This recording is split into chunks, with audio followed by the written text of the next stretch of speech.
Welcome. Tonight, we rest together in the stillness of the mountains, where kindness moves softly through the wind, and the stones themselves seem to hold a gentle warmth. Here, in these high places, stories unfold slowly, like lantern lights spreading across an evening path. There is no hurry here, no need to hold on tightly to anything. The night is long, and the sky is vast, and there is room enough for you to let everything go. These are stories of kindness, yes, but not the kind that announces itself. This is the kindness that lives in a cup of tea offered without words. The kindness that rests in listening to the wind, in waiting for the right moment, in stepping aside so another may pass. It is the kindness that asks nothing in return, and expects nothing, and is already complete just as it is. So settle in now. Let your body sink a little deeper. Let your breath slow to the rhythm of these mountains, where the air is cool and clear, and the silence is not empty but full. Close your eyes if you haven't already. There is nowhere else you need to be. And now, a story begins. The monk arrived at the mountain gate just as the last light was leaving the sky. He had been walking since dawn, his feet tracing the narrow path that wound upward through the pines, and now, as the evening settled around him, he stopped and set down his bundle. The gate was simple, two weathered posts holding a beam of dark wood, and beyond it, the path continued, disappearing into shadow. He did not pass through right away. Instead, he stood there, his breath rising in soft clouds, and let his eyes adjust to the dimness. The air was cold, but not bitter. It carried the scent of pine resin and stone, and something else, something faint and earthy that he could not name. Above him, the first stars were beginning to appear, small and clear, like pinpricks in a great dark cloth. He noticed the way the wind moved through the trees, not in gusts, but in long, slow waves, as if the forest itself were breathing. The sound was almost a hum, a low and steady presence that filled the silence without breaking it. He listened to it for a long time, standing there at the gate, his hands resting lightly on the straps of his bundle. The ground beneath his feet was packed earth, smooth and worn by countless footsteps. He looked down and saw a small stone, round and pale, half buried in the dirt. It was nothing remarkable, just a stone, but he bent and picked it up anyway, brushing the dust from its surface with his thumb. It was cool and smooth, and it fit perfectly in the curve of his palm. He held it for a moment, feeling its weight, and then he slipped it into his robe and stepped through the gate. The path on the other side was lined with lanterns, though none of them were lit. They hung from wooden posts, their paper sides soft and faded, and he could see the faint shapes of brushstrokes on them, characters he could not quite read in the growing dark. He walked slowly, his footsteps soft, and listened to the wind and the creak of the lanterns swaying gently on their hooks. After a time, the path opened into a small courtyard. In the center was a stone basin, and beside it, a wooden ladle resting on a rack. The water in the basin was still and clear, reflecting the sky above, and he could see the stars beginning to gather there, small and bright. He set down his bundle and knelt beside the basin, lifting the ladle and dipping it into the water. The sound of it was soft, a quiet splash, and he poured the water over his hands, watching it run across his skin and drip back into the basin. The cold was sharp and clean, and it woke something in him, some small awareness that had been sleeping. He dried his hands on the edge of his robe and stood, looking around the courtyard. To one side was a low building, its roof dark against the sky, and from within came the faint glow of a lamp. He could hear nothing, no voices, no movement, only the wind and the distant rustle of leaves. He did not go inside. Instead, he sat down on the edge of the courtyard, his back against a post, and let his gaze rest on the basin and the water and the stars reflected there. The world felt very large and very quiet, and he felt very small, and somehow this was a comfort. He closed his eyes and listened to the wind, and the night deepened around him, and he was still. The next morning, the monk woke to the sound of a bell. It was distant and soft, a single clear note that hung in the air and then faded. He opened his eyes and saw the pale light of dawn filling the courtyard, and for a moment he did not move, only lay there and watched the sky change from gray to silver to the faintest shade of blue. He sat up slowly, feeling the stiffness in his back and legs, and looked around. The courtyard was empty, the basin still and quiet, and the lanterns, which had been dark the night before, were now lit, their soft glow barely visible in the growing light. He stood and stretched, feeling the cold air on his face, and then he picked up his bundle and walked toward the low building he had seen the night before. The door was open, and inside, he found a small room with a low table and a few cushions. On the table was a single cup, and beside it, a pot of tea, still warm. He knelt and poured himself a cup, holding it between his hands and letting the heat soak into his palms. The tea was simple, green and grassy, and he drank it slowly, savoring the way it warmed him from the inside.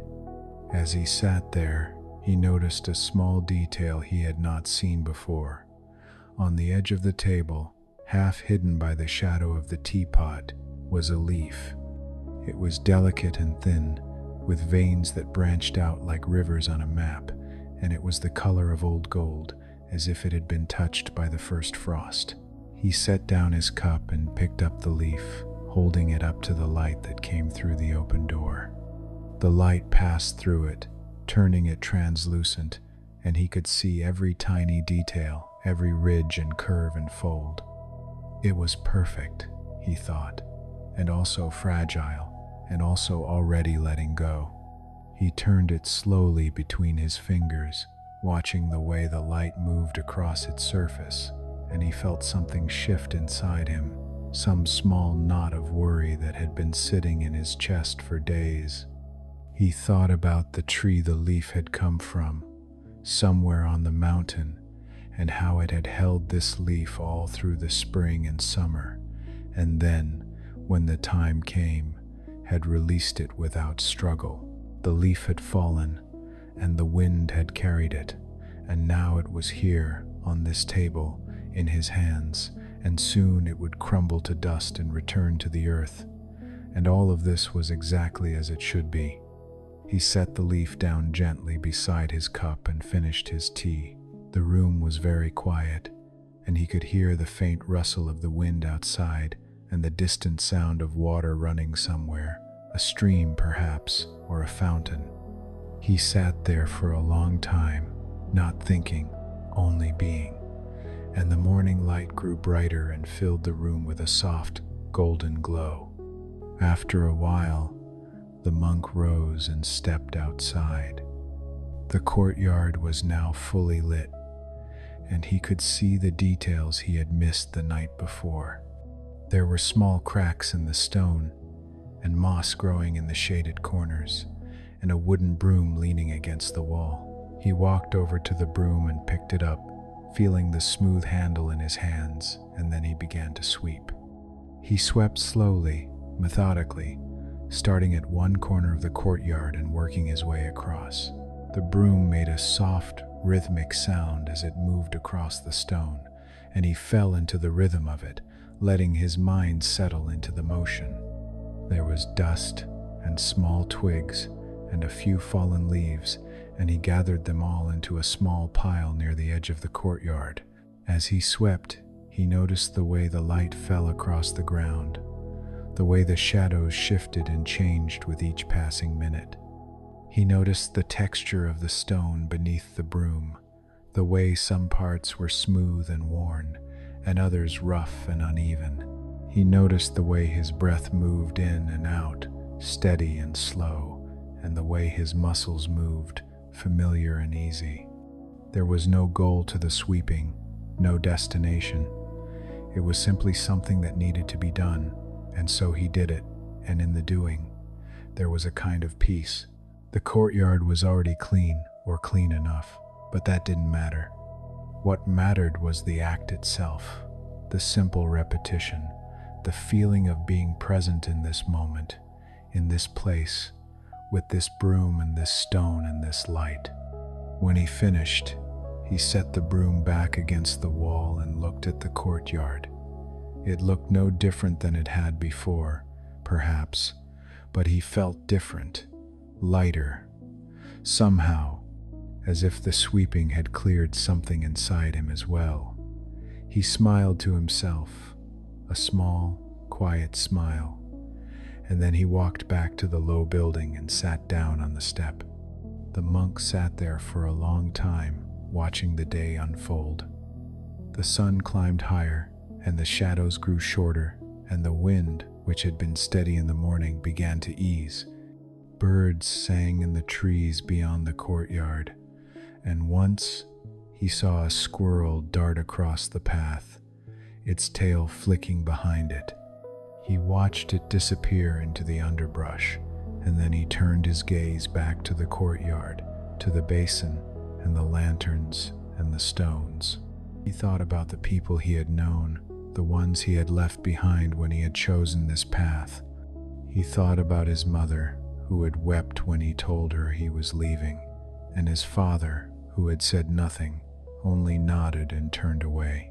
He thought about the friends he had walked with as a child, and the teachers who had tried to shape him, and the village where he had been born, with its narrow streets and familiar faces.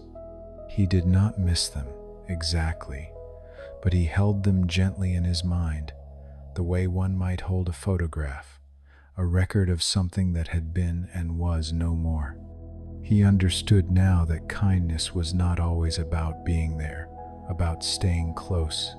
Sometimes kindness was in the leaving, in the stepping aside so that others could find their own way. Sometimes kindness was in letting go. He closed his eyes and let the sunlight warm his face. He could feel the stone step beneath him, solid and cool, and he could hear the wind beginning to pick up again, rustling through the pines. He thought about the leaf he had held that morning and how it had taught him something without words. Everything passes, it had said. Everything changes. And this is not something to mourn, but something to accept, to welcome even, because in the passing and the changing, there is also a kind of beauty. He sat there, breathing slowly, and felt the weight of the day settle around him like a soft blanket. There was nowhere else to be, nothing else to do. The world was vast and quiet, and he was a small part of it, and that was enough. As the afternoon turned to evening, the monk made his way to a small shelter at the edge of the courtyard. It was simple, just a roof and 3 walls, with a mat on the floor and a thin blanket folded neatly in the corner. He stepped inside and knelt down, unrolling the mat and spreading the blanket over it. The air was growing cooler now, and he could see his breath again, small clouds that disappeared almost as soon as they formed. He lay down on the mat and pulled the blanket over himself, tucking it around his shoulders. Through the open side of the shelter, he could see the courtyard, still and quiet in the fading light, and beyond it, the darkening shape of the mountains.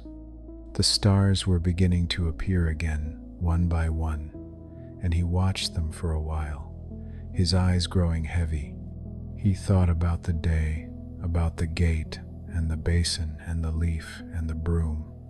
He thought about the tea and the sunlight and the quiet. He thought about kindness and how it lived in these small things, in the offering and the receiving, in the noticing and the letting go. He thought about how tired he was, how his body ached in a good way, the way it does after a long walk or a day of honest work. and then he stopped thinking and simply felt.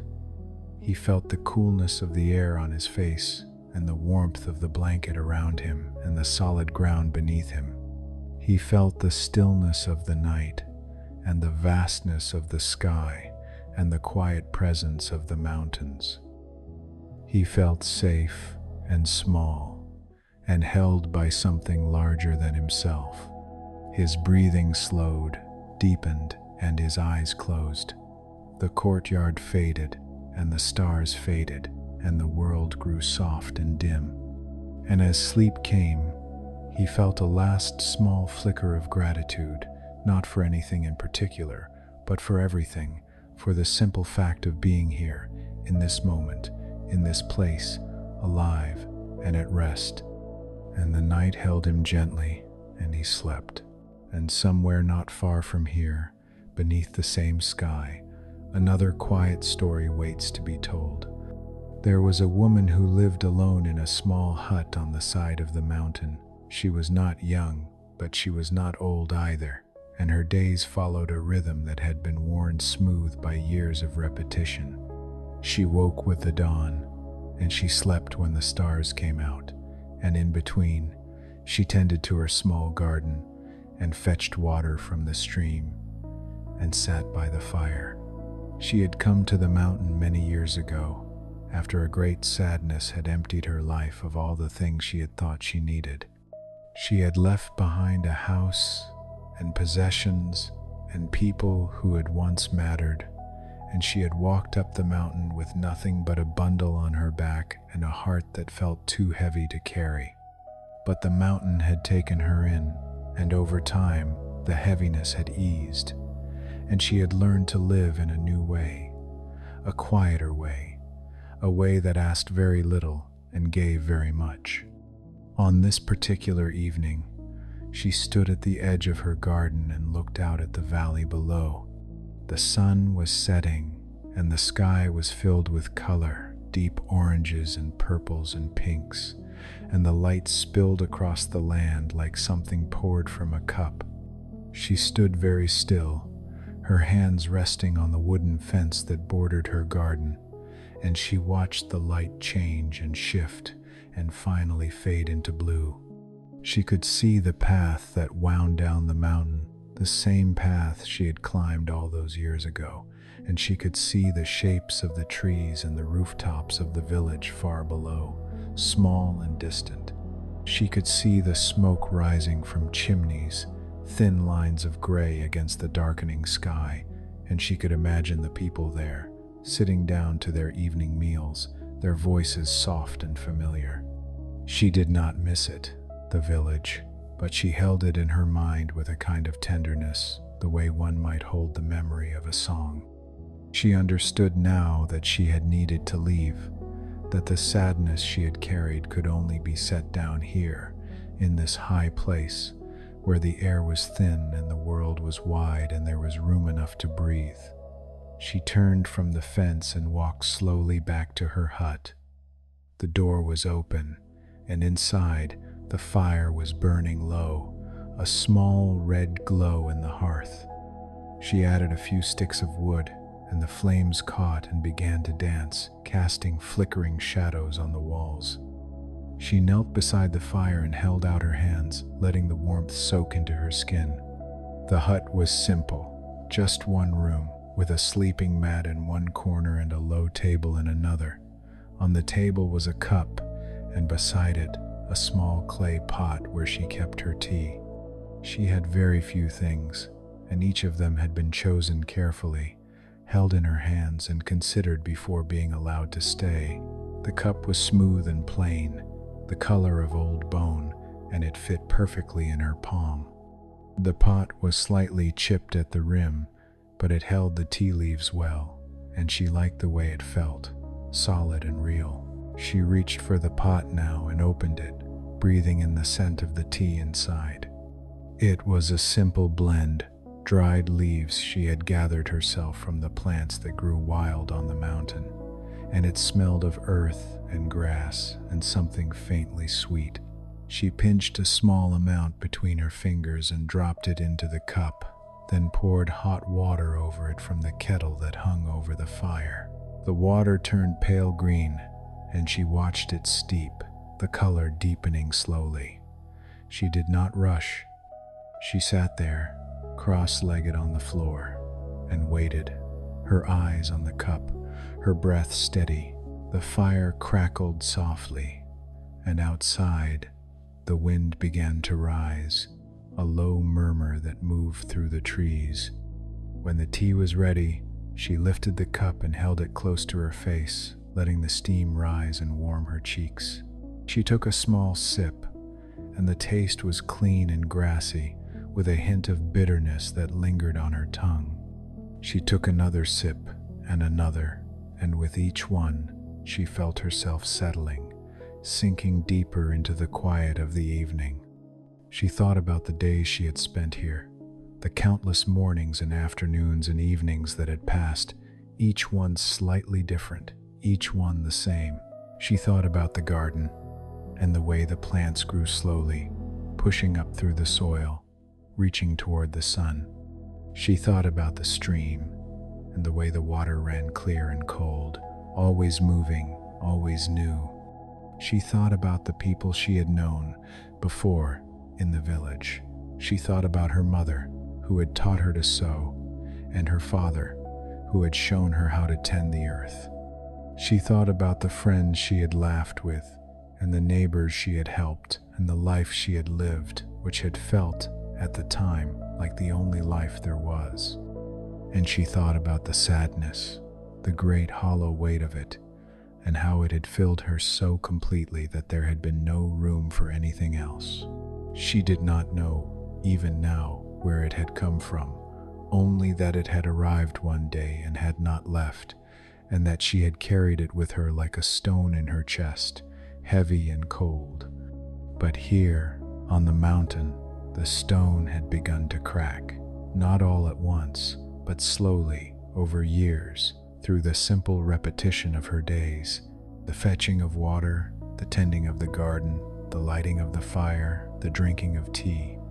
Each small act had been a tiny chisel, and over time, the stone had broken apart, and the weight had eased, and she had found, beneath it, something she had not expected. Not joy, exactly, but a kind of peace, a kind of quiet gladness that she was here, that she was alive, that the sky was wide and the wind was soft and the tea was warm in her hands. After she finished her tea, the woman set the cup down on the table and rose to her feet. She walked to the door of the hut and stepped outside, into the cool evening air. The sky was fully dark now, and the stars were everywhere, thick and bright, scattered across the blackness like salt spilled on a dark cloth. She walked a short distance from the hut to a place where the ground was flat and the view was open, and she sat down on a large, smooth stone that she had come to think of as hers. It was cool beneath her, and she could feel the solidity of it, the way it had been here long before she arrived and would be here long after she left.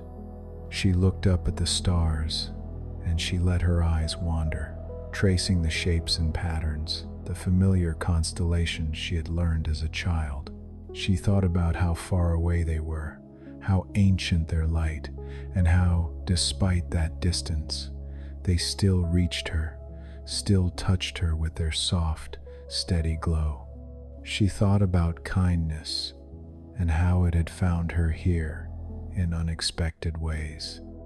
The kindness of the mountain, which had held her when she had nowhere else to go. The kindness of the stream, which had given her water, clear and cold and endless.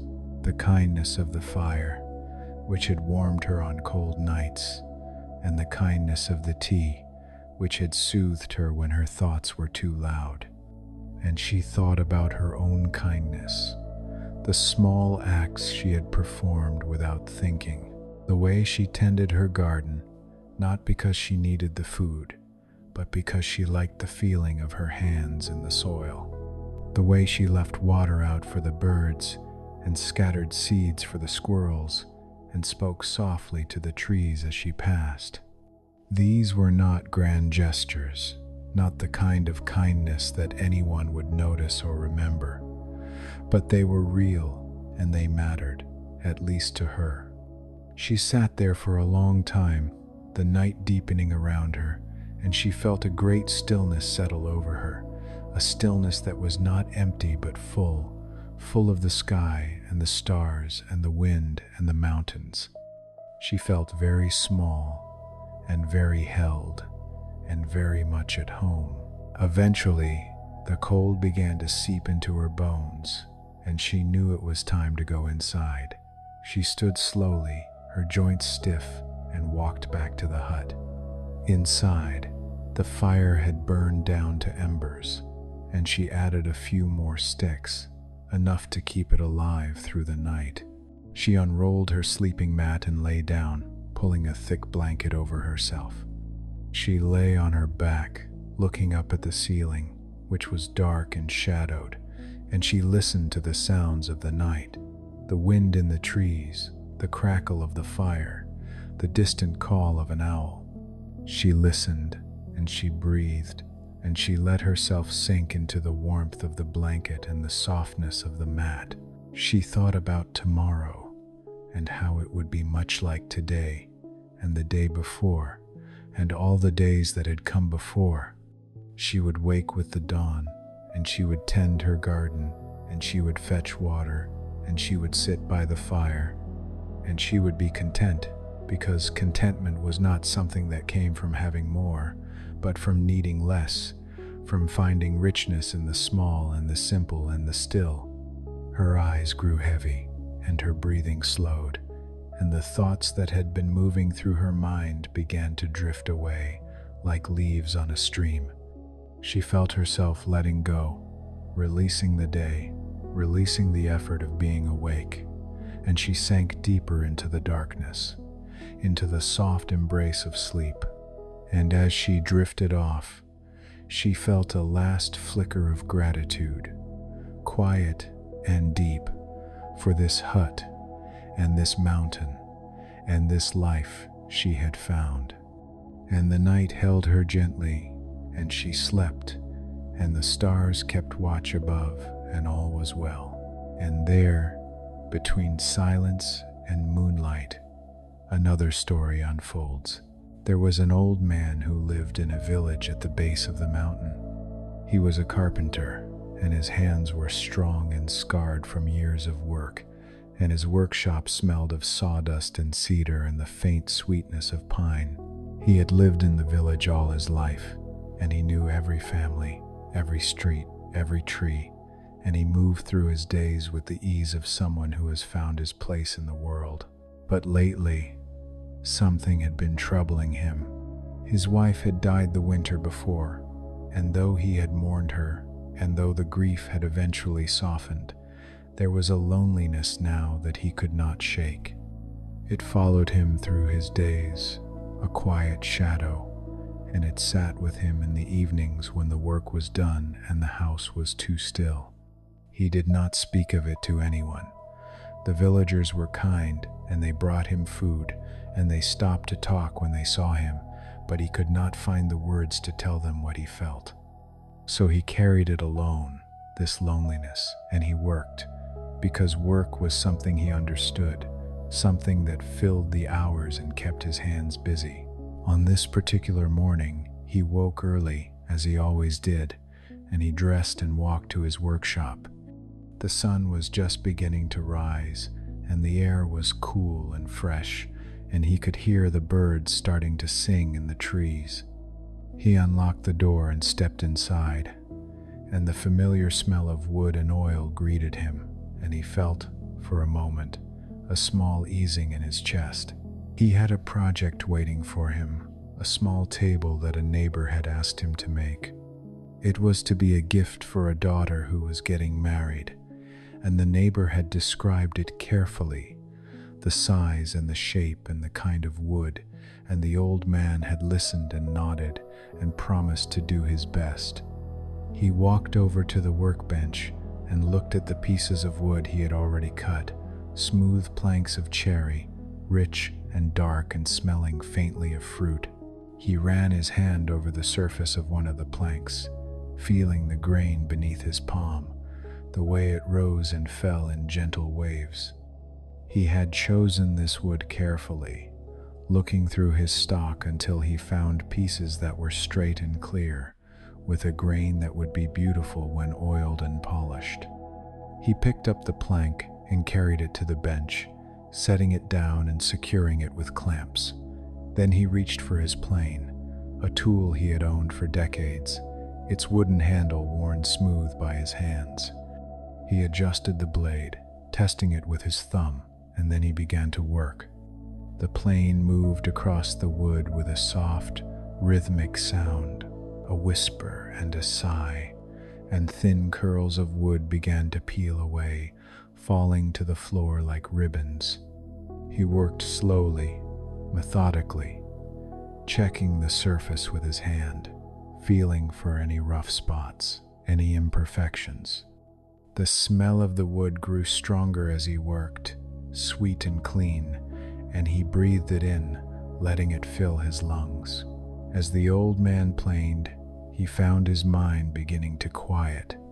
The rhythm of the work took over, and the thoughts that had been circling in his head, the worries and the loneliness and the unanswered questions, began to fade. There was only the wood and the plane and the slow, steady motion of his hands.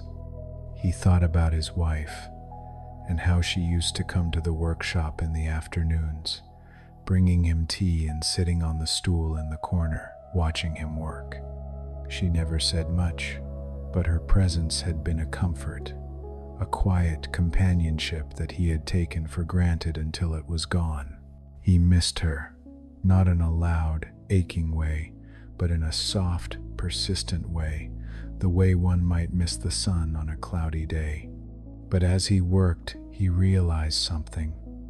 She was still here, in a way, in the workshop, in the tools he used, in the care he took with his hands.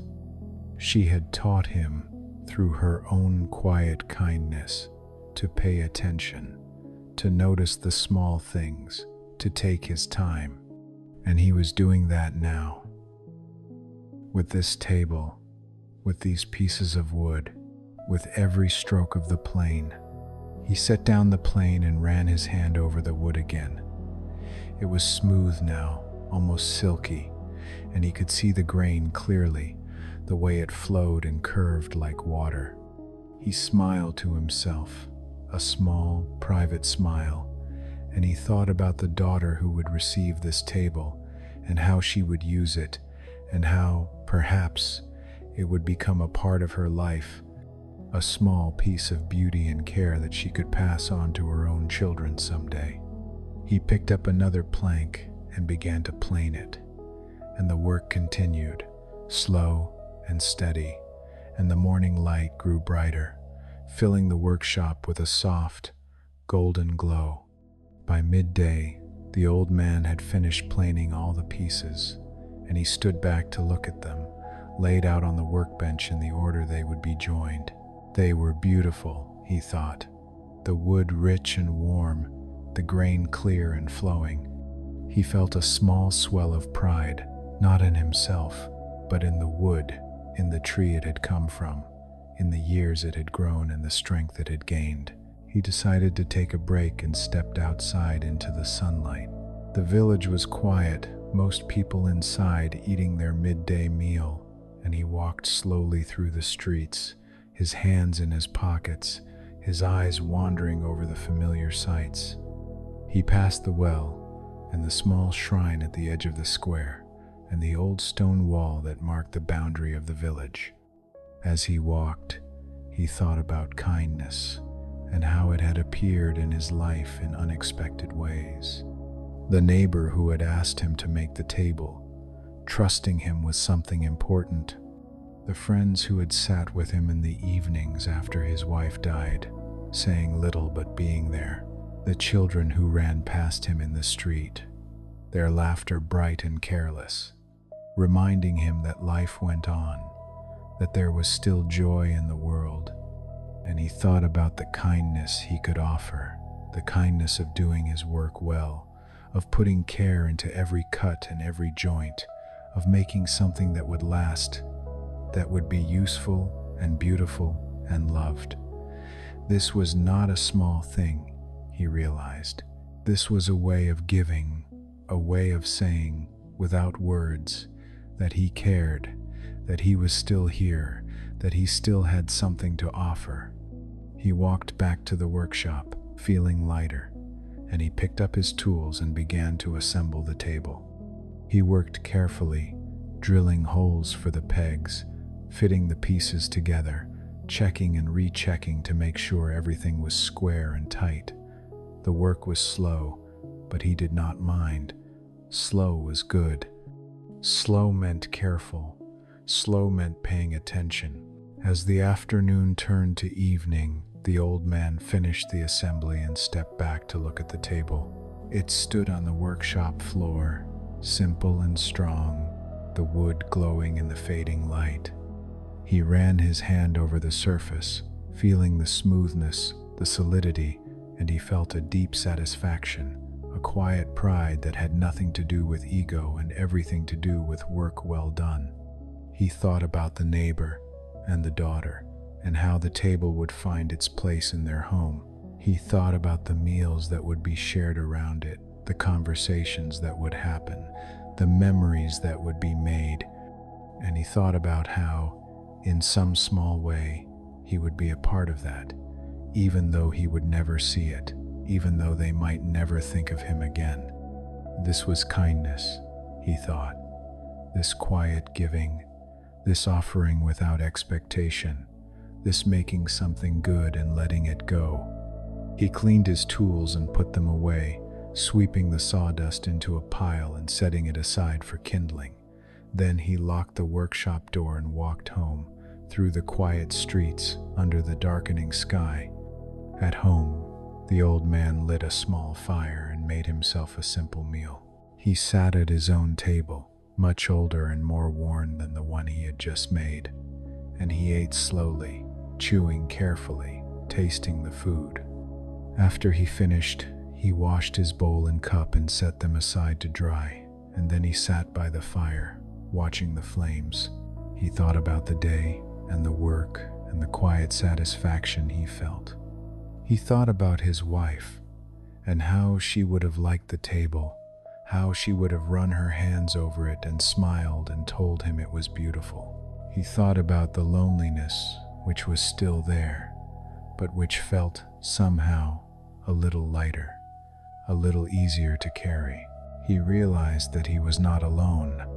Not really. He was part of a web of kindness, given and received, stretching out in all directions, connecting him to the neighbor and the daughter and the villagers and the wood and the trees and the mountain itself.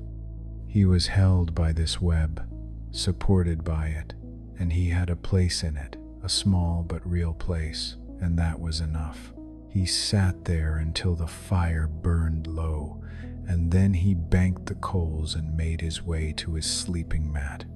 He lay down, pulling a blanket over himself, and he closed his eyes and listened to the quiet of the house, the creak of the beams, the soft rustle of the wind outside. And as he drifted toward sleep, he felt a great peace settle over him, a peace that came not from having everything he wanted, but from accepting what he had, from finding meaning in the small and the simple and the kind. And the night held him gently, and he slept, and the stars turned slowly overhead, and all was well. There was a young woman who worked in a tea house at the edge of a mountain village. Her name was spoken softly by the villagers, and she moved through her days with a quiet grace that seemed to calm the air around her. The tea house was small, just 3 low tables and a wooden counter, and it sat at the place where the road from the valley met the path that climbed higher into the mountains. Travelers stopped there, sometimes, to rest before continuing their journey upward, and villagers came in the early mornings and late afternoons, seeking warmth and companionship and the comfort of a well-made cup of tea. The young woman served them all with the same gentle attention, listening more than she spoke, noticing what was needed before it was asked for. She had come to the tea house 3 years before, after a time in her life when everything had felt too loud, too fast, too much. She had lived in a city far away, where the streets were crowded and the voices never stopped and the lights burned all through the night. She had worked there, and she had been successful, and she had been praised, but she had also been exhausted, hollowed out by the constant demands, the endless striving, the feeling that she was never quite enough. One day, she had simply stopped. She had set down her work, and she had walked out of the city, and she had kept walking until the noise faded and the air grew clear, and she found herself here, on this mountain, at this tea house, where an old woman had looked at her and nodded and said, without asking any questions, "You can stay." And she had stayed. The old woman had taught her how to prepare the tea, how to heat the water to just the right temperature, how to measure the leaves with care, how to pour with a steady hand. She had taught her how to listen, how to read the faces of the people who came through the door, how to offer what was needed without being asked. And then, a year ago, the old woman had died peacefully in her sleep, and the young woman had taken over the tea house, and she had continued the work, because it was work that felt right, work that fed her in a way nothing else ever had. On this particular morning, she woke before dawn and dressed in the darkness, pulling on her simple robe and tying her hair back. She walked through the cold air to the tea house, unlocking the door and stepping inside. The room was dark and still, and she moved through it by memory, lighting the lamps one by one until the space was filled with a soft, warm glow. She went to the counter and began to prepare. She filled the kettle with water from the large clay jar in the corner, checking the temperature with the back of her hand, and then she set it over the small charcoal stove to heat. While the water warmed, she took down the tea canisters from the shelf, each one labeled in the old woman's careful hand, and she opened them one by one, breathing in the scents. Green tea, jasmine, oolong, a dark pu'er that smelled of earth and thyme. She chose the green tea for the morning and measured out a small amount into a ceramic dish, then set it aside. She checked the cups, making sure they were clean and dry, and she arranged them on the counter in a neat row. She swept the floor, even though it was already clean, and she wiped down the tables, even though no one had used them since the night before. These small tasks were part of the rhythm, part of the ritual, and she moved through them with a kind of reverence, an understanding that the preparation was as important as the serving. When the water began to steam, she poured a small amount into the first cup, letting it warm the ceramic, and then she discarded the water and added the tea leaves. She poured the hot water over the leaves, watching them unfold and dance, and she breathed in the rising steam, grassy and sweet and faintly vegetal. She let it steep for exactly the right amount of time, counting silently in her head, and then she poured the tea into a second cup and set it aside to cool. She stood there in the quiet of the early morning, and she looked around the tea house. It was humble, yes, but it was also beautiful in its way. The wood was old and worn smooth, and the lamps cast soft shadows on the walls, and there was a feeling of peace here, a feeling of refuge. She thought about the people who would come through the door today, and she felt a gentle anticipation, a quiet readiness to meet them, to serve them, to offer them this small sanctuary. The first customer arrived just as the sun was beginning to rise. He was an old man, a farmer from the village, and he came every morning at the same time, his footsteps slow and steady on the wooden floor. The young woman looked up and smiled, and he nodded to her. his face lined and weathered, his eyes kind. "Good morning," she said softly. "Good morning," he replied, and he sat down at his usual table, the one by the window where he could watch the light spread across the valley below. She did not ask what he wanted, she already knew. She prepared his tea, a simple green tea, not too strong, and she brought it to him in his favorite cup, a plain brown cup with a small chip on the rim. She set it down in front of him, and he wrapped his hands around it, and he closed his eyes and breathed in the steam. She returned to the counter and began preparing for the other customers who would arrive soon, but she kept an eye on the old farmer, noticing the way he held the cup, the way his shoulders seemed to ease as he drank. She had served him every morning for 3 years, and she had never asked him why he came, what he was looking for, what brought him here instead of making tea in his own home. But she understood, without needing to ask, that this was more than just tea. This was a moment of stillness, a moment of care, a moment of being seen and held by something gentle. As the morning went on, more people came. A young mother with a baby strapped to her back, a pair of monks walking down from the higher temples, a merchant on his way to the valley. She served them all, moving quietly from table to table, pouring tea, offering small rice cakes, clearing cups when they were empty. She spoke little, but she listened, and she noticed. She noticed the way the young mother's eyes were heavy with exhaustion, and she brought her a stronger tea, one that would help her feel awake and alert. She noticed the way the monks sat in silence, their hands folded in their laps, and she gave them a delicate oolong, one that honored the quietness they carried. She noticed the way the merchant seemed hurried, his leg bouncing under the table, and she brought him a soothing jasmine tea, and she set it down with a small bow, a silent invitation to slow down, to breathe. These were small acts, small kindnesses, but she knew they mattered. She had learned, in her time here, that kindness was not always loud or dramatic. Sometimes it was quiet, almost invisible. Sometimes it was just noticing, just paying attention, just offering what was needed without making a fuss about it. By midday, the tea house was quiet again, the morning rush over, and the young woman sat down at the counter with her own cup of tea.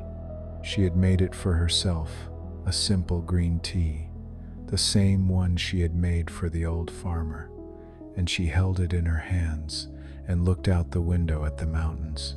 She thought about the city she had left behind and how different it was from this place. She thought about the person she had been there, always rushing, always striving, always feeling like she was falling short. And she thought about the person she was now, here, in this tea house, and how much quieter she felt, how much more herself. She had not known when she left the city what she was looking for.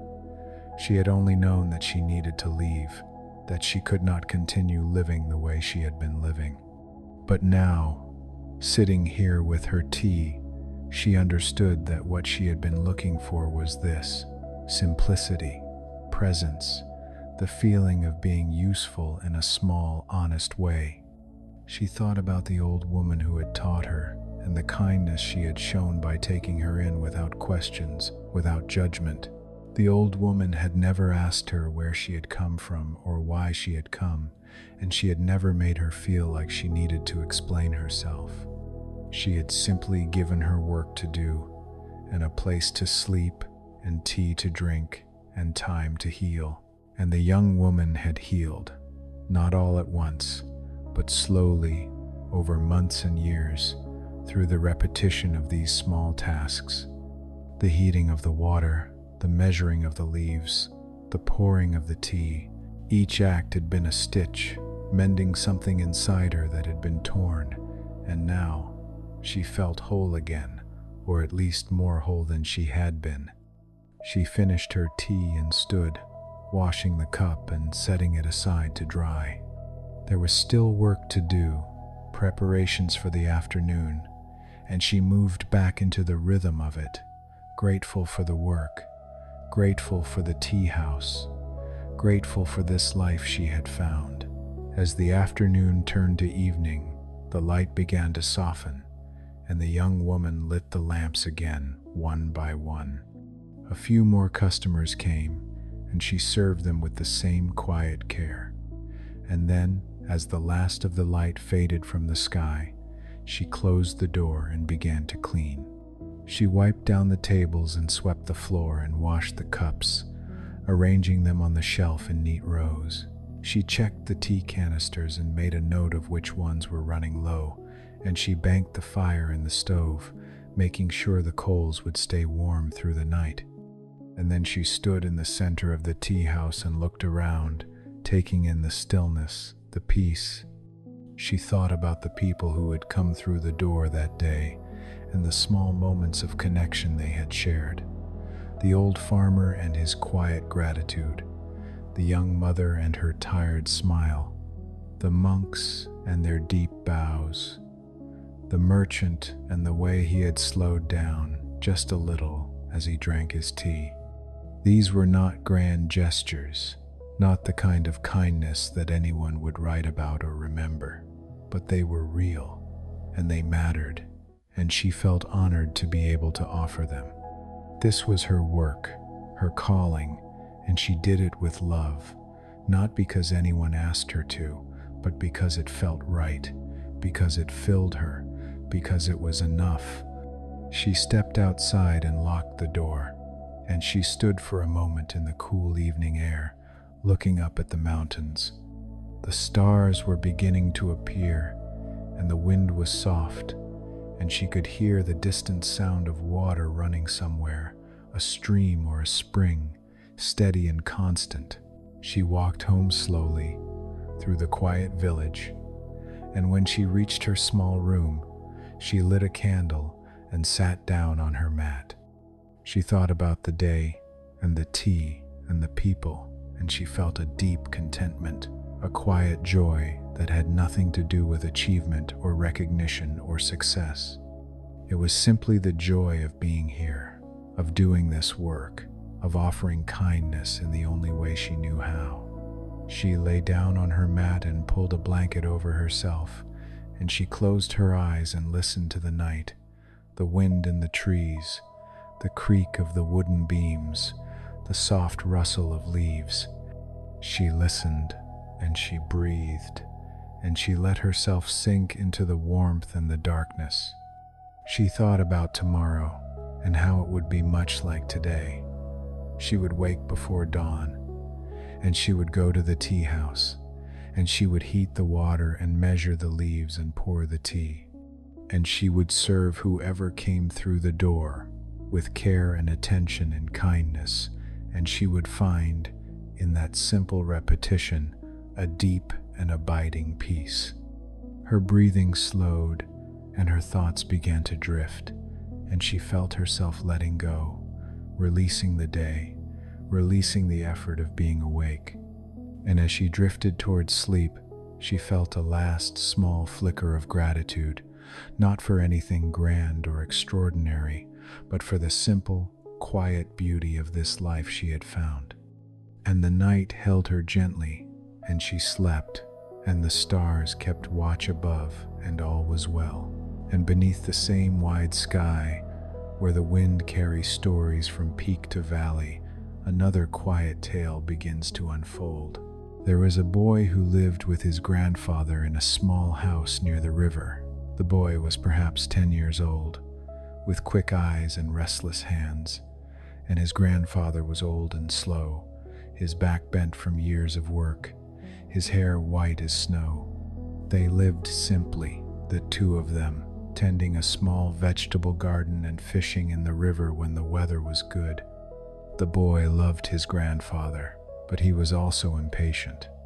He wanted to grow up quickly, to learn everything at once, to become strong and wise and useful. He asked his grandfather many questions, about the river and the mountains and the stars, and sometimes his grandfather answered, and sometimes he just smiled and shook his head and said, "You will learn when it is time."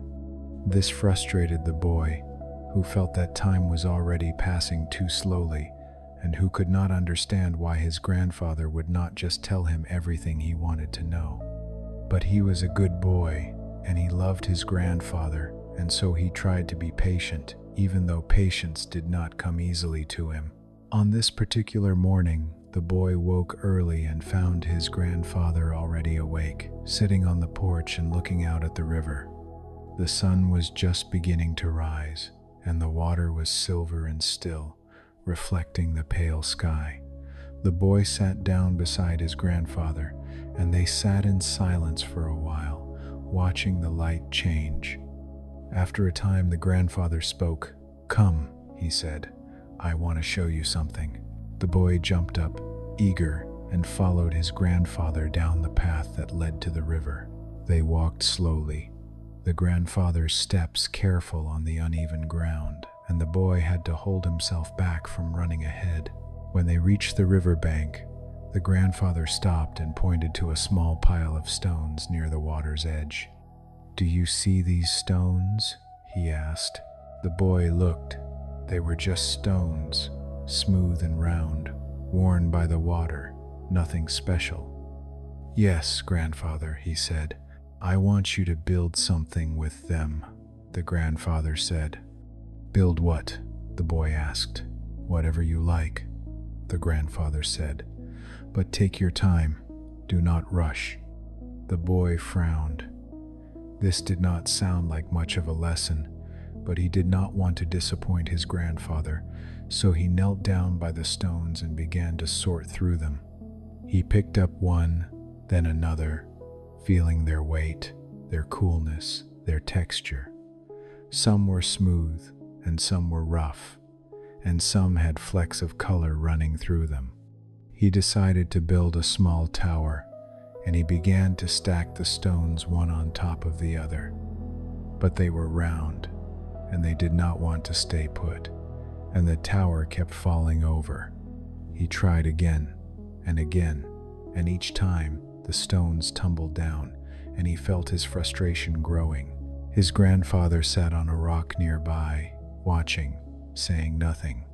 The boy tried again, this time choosing flatter stones for the base and stacking them more carefully. He worked slowly, testing each stone before placing it, making small adjustments, balancing and rebalancing, and gradually the tower began to grow. It was not tall, just a few stones high, but it was stable and it stood. He sat back and looked at it, and he felt a small surge of pride. It was not much, just a little tower of stones, but he had made it and it was standing. His grandfather came over and looked at the tower, and he nodded.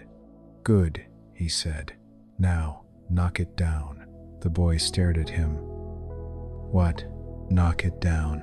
the grandfather repeated gently. The boy did not understand, but he reached out and pushed the tower, and the stones tumbled down, scattering on the ground. He looked at his grandfather, confused and a little hurt. "Now build it again," the grandfather said. And so the boy built the tower again. This time, it was easier. He knew which stones to use and where to place them, and the tower went up more quickly, more surely. When it was done, he looked at his grandfather, and his grandfather smiled and said, "Good, now knock it down." And the boy did, and then he built it again, and again, and again. By the time the sun was high in the sky, the boy had built and knocked down the tower perhaps 20 times. His hands were dusty, and his knees were sore from kneeling, but he no longer felt frustrated. Instead, he felt something else, something he could not quite name. A kind of calm, a kind of focus. Each time he built the tower, he learned something new. He learned which stones fit best together, which ones were too round, which ones had the right weight and balance. He learned to move slowly, to test each placement, to trust his hands, and he learned too that the tower did not need to be permanent to be good. It could exist for a moment and then be gone, and that was enough. His grandfather had been sitting quietly the whole time, watching, and now he stood and walked over to the boy. "Do you understand?" he asked. The boy thought for a moment, and then he nodded. "I think so," he said. "It's not about making something that lasts forever. It's about doing it well, even if it's only for a little while." The grandfather smiled. "Yes," he said, "and also it is about learning to let go. You build and you let go. You build again and you let go again. This is how we live. We hold things for a time, and then we release them, and we trust that this is the way it should be." The boy looked down at the scattered stones, and he felt something shift inside him, some small knot of impatience loosening. He understood now that his grandfather was teaching him, not by telling him things, but by showing him, by giving him something to do, something to practice. "Can I build it one more time?" the boy asked. "Of course," the grandfather said, and so the boy built the tower one last time, slowly and carefully, and when it was done, he sat back and looked at it, and he felt a quiet satisfaction. It was just a pile of stones, yes, but it was also more than that. It was a lesson, a practice, a small act of kindness to himself, this taking of time, this paying of attention. In the days that followed, the boy found himself returning to the river, to the stones, and each time he built the tower again. Sometimes his grandfather came with him, and sometimes he went alone, but always he built slowly, and always he knocked it down when he was done. And as he did this, he noticed other things. He noticed the way the light changed on the water, the way the wind moved through the reeds, the way the birds called to each other in the trees. He noticed the way his hands felt when they were working, the way his breath slowed and deepened, the way his mind quieted. He began to apply this same attention to other tasks. When he helped his grandfather in the garden, he moved more slowly, noticing the way the soil felt, the way the plants grew, the way the water soaked into the earth. When he washed the dishes, he paid attention to the weight of each bowl, the temperature of the water, the feeling of the cloth in his hands. And he found that this slowness, this attention, brought him a kind of peace he had not known before. He was still young, and he still wanted to learn, but he was no longer in such a hurry. He understood now that learning was not about rushing ahead, but about being present, about paying attention, about doing each thing fully, even if it was small. His grandfather watched him, and he smiled, and he said nothing, because there was nothing that needed to be said. The boy was learning in his own time, in his own way, and that was enough. One evening, as the sun was setting, the boy and his grandfather sat on the porch and watched the sky turn pink and orange and purple. The boy had built the stone tower earlier that day, and he had knocked it down, and now he sat quietly, his hands resting in his lap, his mind still. "Grandfather," he said after a while, "thank you." The grandfather looked at him. "For what?" "For teaching me," the boy said, "about the stones, about being patient." The grandfather reached out and ruffled the boy's hair. "You are a good student," he said, "but remember, the stones taught you. I only pointed you toward them." The boy thought about this, and he nodded. It was true. The stones had taught him, through the doing, through the repetition, through the practice. His grandfather had been kind enough to show him where to look, but the learning had been his own. They sat together in the fading light, and the boy felt a great warmth in his chest, a warmth that was part gratitude and part love and part something else, something peaceful and deep. He thought about the tower, and how it was never meant to last, and how that was okay, and how there was a kind of freedom in that, a kind of lightness. And he thought about his grandfather, who had given him this gift, this lesson in patience and presence and letting go, and he felt a fierce love for him, a determination to take care of him, to be kind to him, to honor the time they had together. As the night deepened, the boy and his grandfather went inside, and the boy helped his grandfather prepare a simple meal. They ate together in silence, and then they cleaned the dishes, and the boy was careful and slow, washing each bowl with attention, drying each cup with care. When the work was done, the grandfather said he was tired, and the boy helped him to his sleeping mat, spreading the blanket over him and making sure he was warm. The grandfather smiled up at him, his eyes soft and kind, and he said, "Sleep well, my boy." "You too, grandfather," the boy said. The boy went to his own mat and lay down, and he closed his eyes and listened to the night.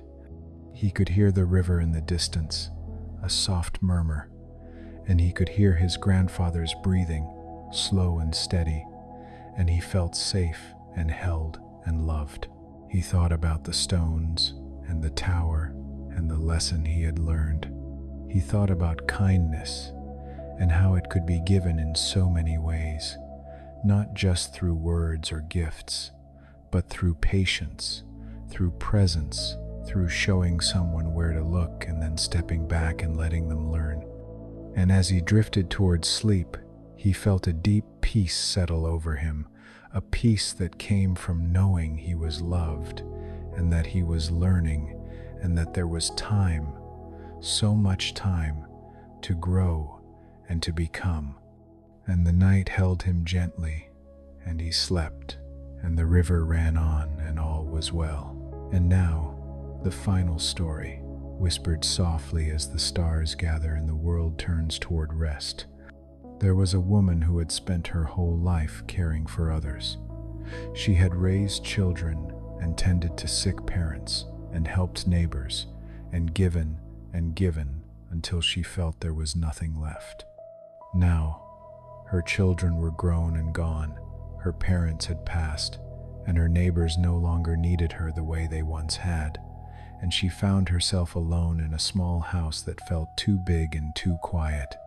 She did not know what to do with herself. For so long, her life had been defined by what others needed from her, and now, without those demands, she felt unmoored, adrift. She tried to fill her days with tasks, cleaning and cooking and mending, but the tasks felt hollow, and the silence pressed in around her, heavy and thick. One day, she decided to walk. She had nowhere in particular to go, but she put on her coat and stepped outside, and she began to walk up the path that led away from the village, toward the mountains.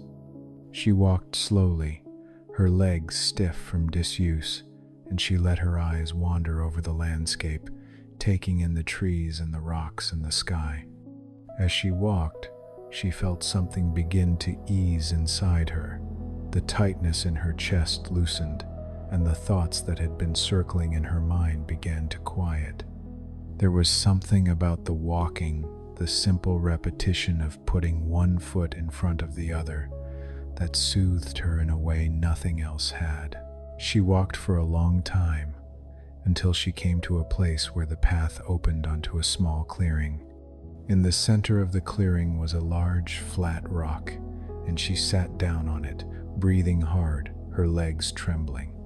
She looked around and saw that she was surrounded by mountains, their peaks sharp and clear against the blue sky, and she felt very small, and very quiet. She sat there, catching her breath, and she let her gaze rest on the mountains.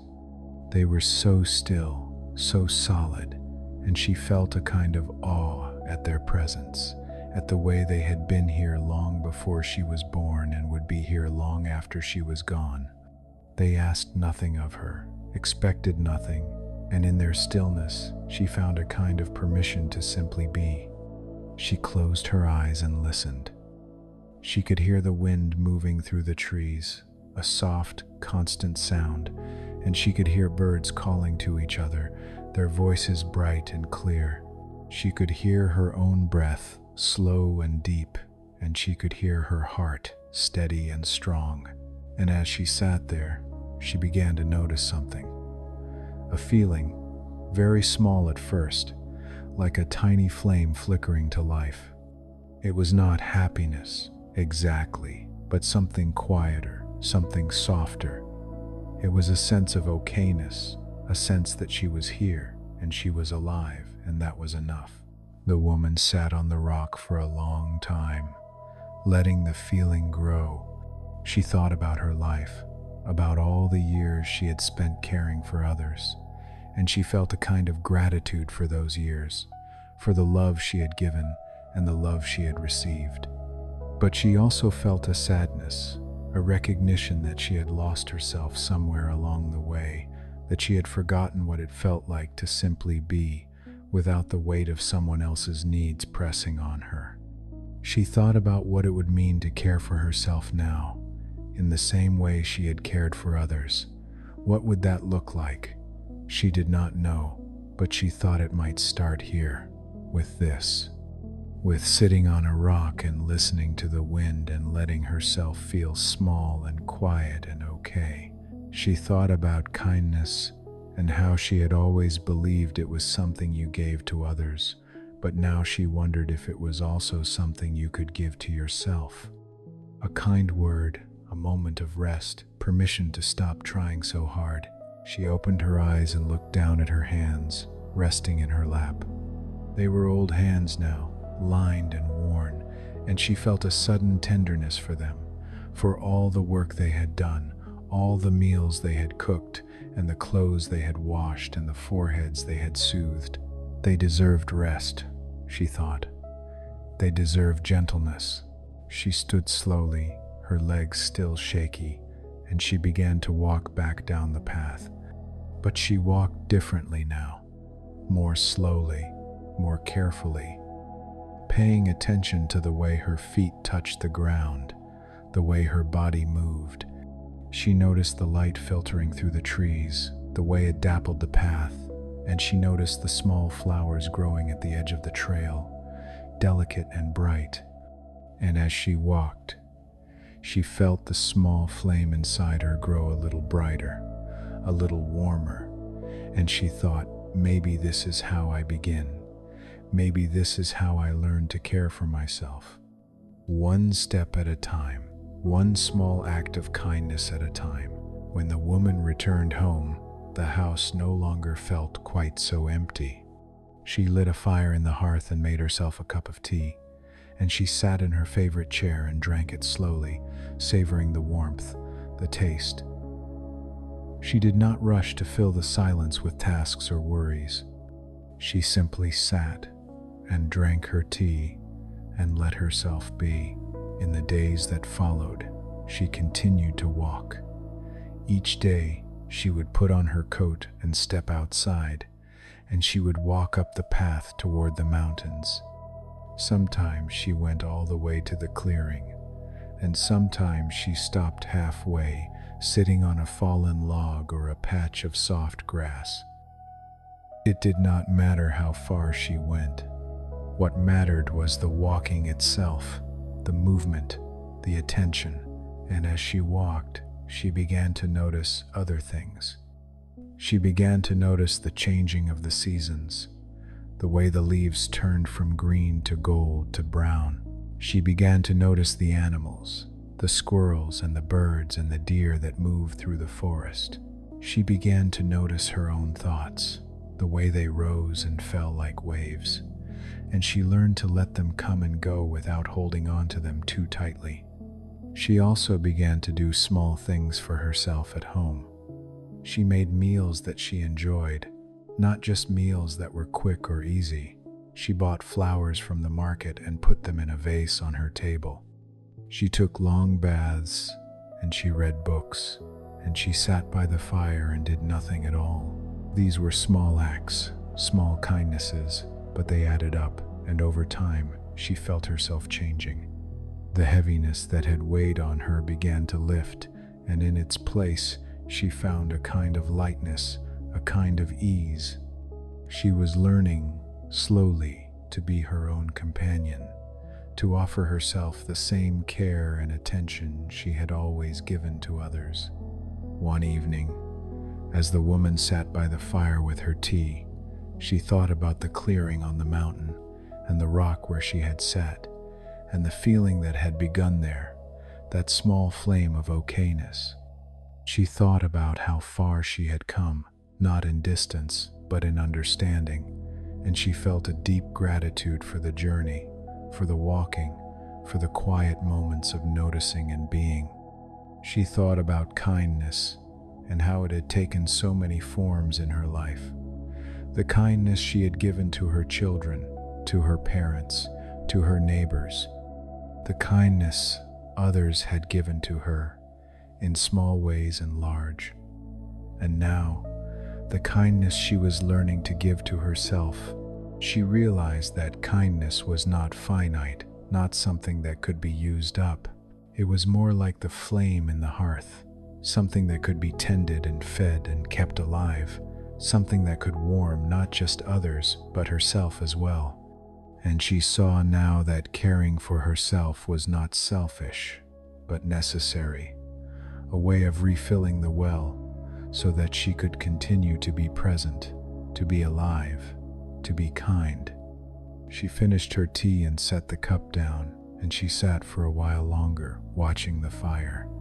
The flames danced and flickered, and she felt a deep peace settle over her, a peace that came from knowing she was enough, just as she was, and that there was time, so much time, to rest and to heal and to simply be. When the woman finally went to bed, she lay down on her mat and pulled the blanket over herself, and she closed her eyes and listened to the night. She could hear the wind outside, gentle and steady, and she could hear the creak of the house settling, and she could hear her own breath, slow and deep. She thought about the mountains and the clearing and the rock where she had sat. She thought about the small acts of kindness she had given herself, and how they had added up, how they had changed her. She thought about tomorrow, and how she would wake and make her tea and perhaps walk again, and how that would be enough. And as she drifted towards sleep, she felt a last small flicker of gratitude, not for anything grand or dramatic, but for this quiet, simple life she was learning to live. A life of rest and presence and kindness toward herself. And the night held her gently, and she slept deeply, her body relaxed, her mind at peace. And the stars turned slowly overhead, and the wind whispered through the trees, and all was well. And now, as these stories settle like soft snow on quiet ground, let yourself settle too. There is nothing more you need to do tonight. The mountains are still, the rivers are running, the stars are keeping watch. And you are held by this vast, gentle world, safe and warm and free to rest. Let your breathing slow. Let your body sink deeper into whatever is holding you. Let the stories fade, like lantern light dimming, and let the darkness be soft and welcoming. You have everything you need. You are enough, just as you are, and sleep is here, waiting patiently, ready to carry you softly through the night. Rest now, rest deeply, rest well, and let the kindness of the world wrap around you and hold you until morning comes again.